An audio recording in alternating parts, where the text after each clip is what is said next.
Baruch Hashem, I'd like to speak to everyone and say Chag Purim today, all over the world where this good news is proclaimed.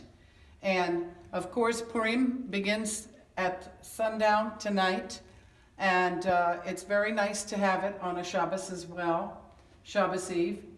And we are remembering how Hadassah stood up for her people. She did not realize that she had come into the kingdom for such a time as this, as Mordecai told her.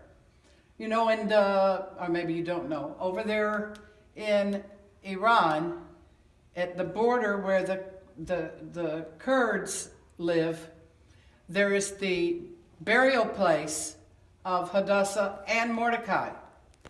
And it's a revered place with armed guards protecting whatever's there. I don't know what dust remains there.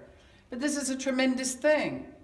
And you see, what is so exciting about it is that Iran is considered a Muslim nation with an Ayatollah reigning supreme with all the political figures.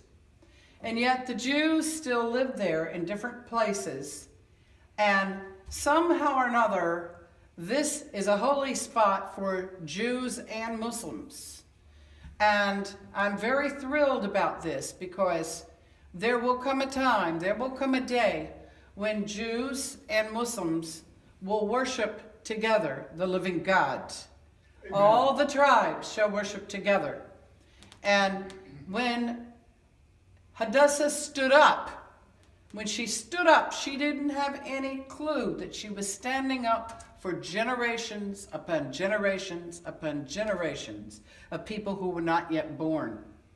Because if you abdicate your position and your place in life, the place God has put you, you don't know what your act of obedience is going to do down the line, however many generations. And so, even though her people were spared for that generation, of course her people have come under attack again and again in just about every generation. And yet, whenever we stand firm for the Lord, when we stand up for the Jews, the Lord is going to bless, and the Lord is going to draw all peoples unto him. Amen. And of course, when the MOSHIACH came, Yeshua HaMashiach, he will draw all men unto him if he is lifted up. And Amen. He stood up for all people on a tree as he was crucified.